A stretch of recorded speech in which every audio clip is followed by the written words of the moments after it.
If you fail to plan, plan to fail. And if your plan is hoping the universe is going to reward you, I'm here to tell you the universe is a cold, uncaring place that does not care one iota about you. But I do, on today's Unnamed Real Estate Podcast.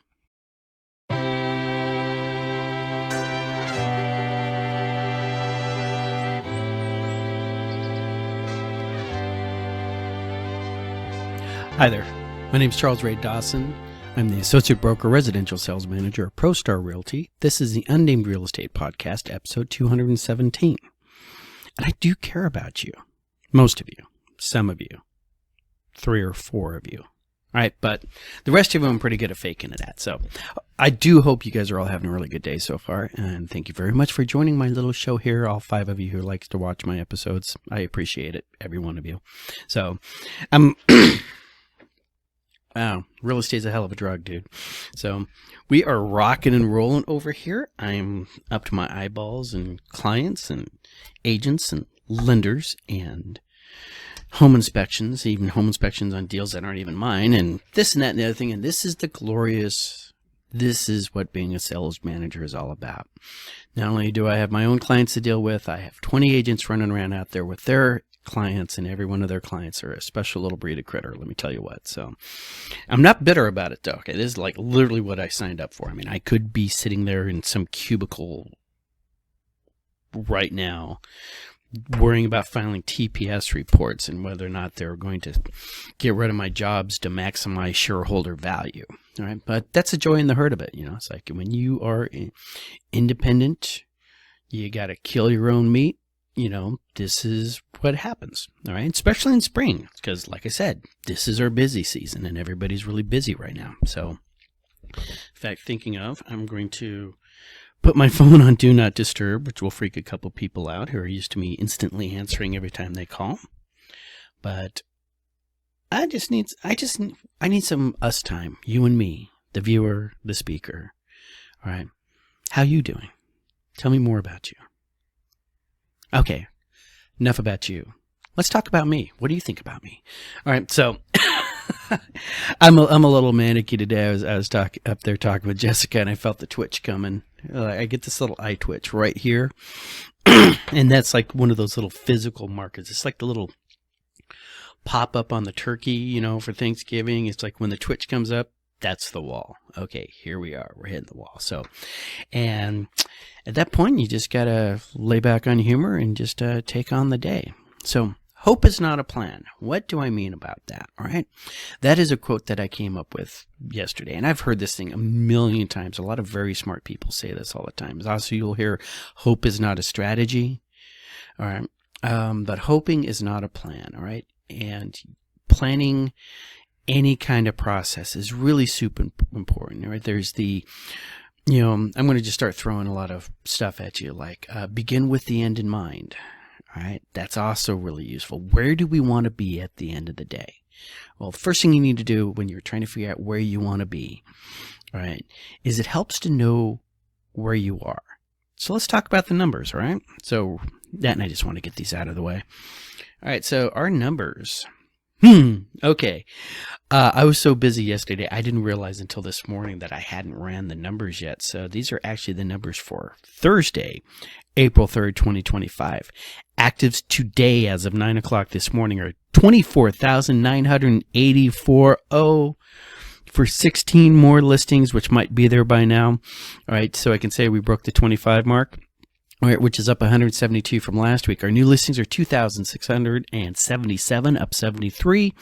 All right, our contracts are 2,767, up 57. We have 2,268 closings last week because we're finishing up the end of the month. All right, and coming soon to an MLS near you is 821 new listings. Look at this. I broke my screen here. I need to redo this so we can get that 2 in there because we have 101.2 for our Cromfort report supply. That means, according to this, we are actually above statistically how many listings we should have based on our population and how often people change housing. All right. We can almost start saying we're normal. This is a normal amount of inventory. Wow, that's not a word you say about Phoenix real estate that often. We're normal, all right? What's not normal? Well, what's not normal is that we only have 4 buyers for every house out there, okay, at 80.7. And those two numbers together gives us a comfort report ratio of 97.7, okay? This is a buyer's market. And we're still having conversation with sellers who don't understand that just yet. Let's look at the individual areas, right? Chandler is still leading the pack and still falling. They're at 140, right? Then look at that jump between Chandler at 140 down to Paradise Valley at 119. They're rich. We don't care. But Scottsdale, also rich, but not as rich as Paradise Valley. So we sort of care about them at 119.4. Both of them are dropping. Gilbert, 117.6, dropping. Right? Fountain Hills, 116, dropping. Avondale. What the ever-loving H is going on in Avondale? They were up 12% over last month, right? They have jumped from a balanced market to a seller's market. Hold on for just a second. I'm going to try to hack this thing up. Freaking hairballs. Oh, my God. So, all right, let's go back. All right, so Avondale, all right, over the last month, they have jumped into a seller's market. Phoenix is still technically in a seller's market, but still dropping. Okay, they're down 2%. Glendale is another gainer. They have also moved into a seller's market at 111.3. Okay, up 4, so they just crested over. Tempe is just there on the bubble at 111.3 also. And then we're talking our balances, right? And our balanced market is Mesa and Cave Creek, right? But they are both falling. And remember, Tempe's also falling. There's a good chance Tempe's going to be going into a balanced market by next week, right? Then after that, we got Peoria, Goodyear, Surprise, Queen Creek, Buckeye, Maricopa, struggling back off the bottom. They're at 49.6. Will they overtake Buckeye? All right. And will it be Maricopa overtaking Buckeye or Buckeye falling behind Maricopa?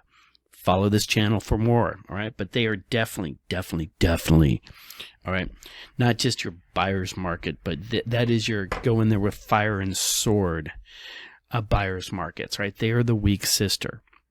All right. So, but if you're a buyer, first time buyer, all right, and you're just looking to get on that escalator, and you have a job where you can work from home, or if you're working anywhere on the more extremes, right, on the south side, or on the Buckeye side, definitely look into those areas. It's a really good time to be a first-time home buyer. Let me explain you what I mean to that. All right, as a first-time home buyer, okay, you have not seen this much inventory in a very, very long time. And as a first-time home buyer with an FHA or a VA loan, VA, if you raised your hand, did your service, and you get a Veterans Administration, guaranteed loan, right? I got a guy, we just closed 2 days ago, right? He's in the 5s, right? In the 5s, he put $3,000 down in earnest money. He paid for a home inspection. He paid for an appraisal. He got $500 back out of all that, all right? So total out of his pocket was about $3,000 and change. All right, maybe $3,500 and change. I need to ask him on that and find out exactly, how much he actually had to come out of pocket. Okay, so there's not a lot of deals out there you can plop about, spend about $4,000 and wind up with a house. All right, but we can do that for you. All right, call me. All right, with FHA, you're going to need to come up with 3.5. There are first-time homebuyer programs out there. Will help offset that. All right. And with proper credit, you can also get rates down in the 5s. We're not getting the 2s. We're not getting the 3s. You'll never see those again in your lifetime unless we have the absolute catastrophic whatever shutdown like we did during the vid. All right. And which we'll have to drive it up. But yeah. And 5% are under the traditional 7% interest rates that have been going on for the last 50 years, my lifetime. All right. So, yeah, it's a good time. Hard part is just trying to explain this to people because they're still living off of whatever MSNBC and CNN tells them and thinking that's reality. All right. So let's go back ultimately, though, because I really want to talk about the planning stages. All right. People who fail to create a plan and figure out how they're going to get from A to B are going to have a bad time. Right. And on the listing side, all right, like I said, we're talking 25,000 listings right now. All right, we're talking 4 buyers for every 5 houses out there. It's worse in some areas. Glendale, Peoria, west side of Phoenix. All right. You got to be coming in with your best. All right. And planning to fail is like a conversation that I had this week. Seller, we really need to get these things repaired. All right. This house will not go FHA and VA. It just won't. You either fix it now or fix it when the appraiser says you have to fix it. Well, not every, maybe we'll just get a regular one that won't ask for that. All right. Now you're talking to a conventional loan or cash. All right. Conventional loans and cash are about 40% of the closings right now. We're taking our potential buyer pool and reducing it down. All right. Our potential buyer pool and reducing it down to 40%. All right.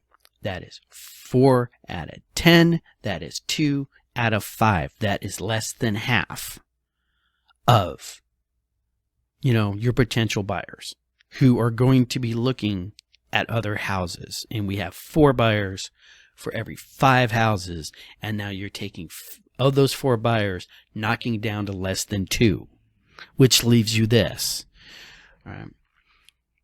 And then she just hit me with those words. Well, maybe it will happen. And I'm like, yeah, maybe the millionaire from California who just sold all of his stock and is leaving Silicon Valley drives by and realizes that his grandmother used to live in that house and, oh my God, it's for sale, and decides to buy for it. That's hope. That's not a plan. All right. So we see this over and over in real estate, and I really try to train my agents. When you have people huffing the hopium, all right, when they are living their little fantasy lives and they're thinking of the exact little chain of events, and then I win the lottery and everything's happened, it's going to fail, right? You need to come up with a plan. So how do we come up with a plan? First thing we do, like I was saying before, the numbers, all right? Begin with the end in mind. What do we want to achieve here? Okay, in the military, we use this thing called SMEAC, all right? And they changed it up on me for some reason, but I'm old school, all right? I'm an old core. Back in my day, we only needed 5 paragraphs. All right, so what's the situation? We have a housing desire. Okay, I want to own a house. Okay, I need to sell this house. This is our situation, all right? What do we have going on? I qualify for this. I qualify for that. I don't qualify for this. This is how much I can afford. These are theirs. This is our overall situation, all right? What is our mission? Off of our mission, we are going to decide there are very specific things that need to happen on this. Part of these missions are going to be, we need to secure a loan. We need to go search for houses. We need to figure out if you're really focused on school districts, what school districts you want in. That's part of the mission. All right, the next one on that, the E of SMEAC, is execution. How are we going to go about doing this? Execution is stuff like you are going to qualify for, the loan amount. You're going to transmit that information to me. I am going to go and start creating searches to see where the houses are going to be at. Okay. Administration is the next step, right? Administration is stuff along the lines of, I will be handling the paperwork. You will be handling, securing the loan with the lender. The lender's going to be secure, doing that kind of back end. All right. All right. And the final one of SMEAC is C, all right, which is command and control. All right. And this is going to be, we're going to talk about the chain of command. And the chain of command is a chain that I'm going to beat you with until you realize I am in command. Much love to Jane. All right. Anyways, so, we go through and we set up this system. All right. This is where people start going, oh, well, let's do checklists and task lists and stuff like that. It's like, yeah, we can do that. All right. And I will beat you with your task list when you are not, when you're not fulfilling what you need to do. All right. And you can beat me if I'm not fulfilling what I need to do, right? But we're going to come with an overall plan, all right? That's how we buy a house. Let's flip it over. How do we sell this house? Situation, you have a house you don't need. All right. What is our mission? We're going to sell your house for top, as soon as possible for top dollar. We're going to ask, what is your value? Do you want top dollar? Do you want quick? All right. Depending on what our mission is, okay, we're going to decide how we're going to execute this. Okay, you're going to be not there. You're going to do the basic repairs on your house to get it ready because you want top dollar out of it. It means we need to hit these people. All right, you're going to be vacant because vacant houses show better than occupied houses. All right, administration. We're going to market this thing. These are my marketing programs that I'm going to use. This is how we're going to do this. We're going to have open houses on these days, these days, these days. You're going to be available for me to call you up when we have a contract. All right. That's the administration side of the house. This is who we're going to try to get as our escrow company. Okay, we're going to preload a home warranty company in there. It's going to be this one because you'll be covered during the time period we have this thing listed. So we're going to put that on there, right? Command and control. This is how I'm going to contact you. This is how you're going to contact me. I'm going to report back to you weekly, and we are going to schedule a time every week where we're going to sit down and have a 30-minute conversation about what happened over the weekend and whether or not we should be looking for a price drop. What time sounds good to you, all right? This is how we step down the system. Basic communications class, right? One of the very first speeches that they have you do is like, tell us how to do something. How do you make ramen? Right? We break it down that way. Okay, what do you need to make a bowl of ramen? Right? You need a bowl. You need a pot. You need water. You need a heat source. You need a little package of top ramen. Okay? And then you need the heat source to, put the water in the bowl. Heat the pot of water until it becomes a rolling bowl. Take your little package, hold it on the end, open it up, take the little wafer of noodles out, put it in the water. Now, if you follow the instruction, it tells you to put the soup mix on afterwards. I always put it in right there, okay, because I am a ramen connoisseur. Same thing, and we do a lot of things in life where we just sort of fumble around. And it's just, it's almost like flatworms. We're just moving from one stimulus to another. Like, ooh, that stimulus hurts. I'm going to wiggle over here. And a lot of people just go through their life on that because they don't plan out where they're needed to be. Let's take it back to real estate one more time. Situation, you want to buy a house. Okay. What are you going to need to buy a house? You're going to need money. Okay. You're going to need time. You're going to need money. We start breaking out. What's our pain points?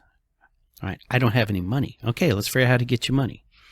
All right. Wow. Nobody will give you any money because your credit sucks. Okay. Let's have a conversation about getting your credit right. It just adds another task on. Right. But the people who don't do anything up to it say, I want to buy a house and I want to buy a house and I want to buy a house and I want to be a homeowner and I don't want to have to deal with landlords anymore. I know a lady I've been talking to for 15 freaking years. Every time I talk to her, it's all about how she wants to buy a house. And we sit there and we have a conversation. What happens? She has shit credit, right? And she's had shit credit for 15 years.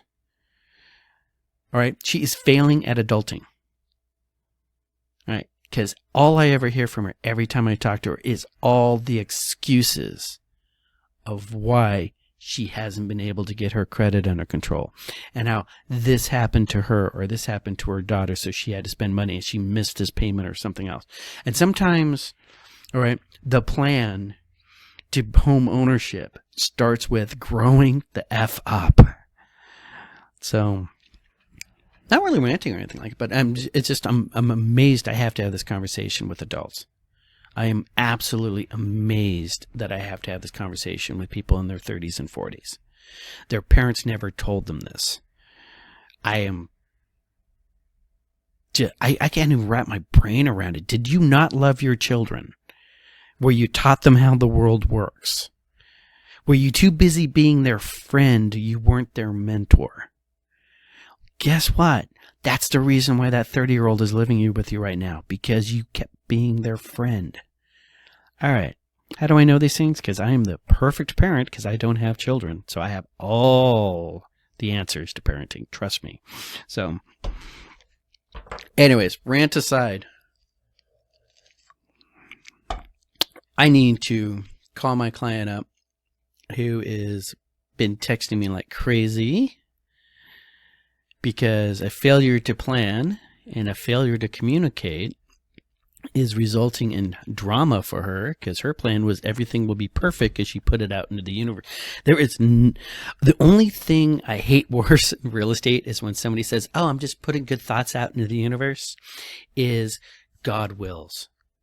All right. It's like, no, God gave us agency to take action, to do things, to affect the world around us, right? He helps those who help themselves, all right? And to come back to another statement, I am the boat. I'm also the person watching children and pets around water when I'm in that boat. All right. I'm also not driving into anything flooded, but if you drive into something flooded, I am the boat. I will come rescue you. Just kidding. I will point on the shore and laugh at you. All right. I also will be working my circles, and I hope you guys work your circles too. And depending on how this weekend go, I'm going to have a great weekend. How about you? Talk to you guys later.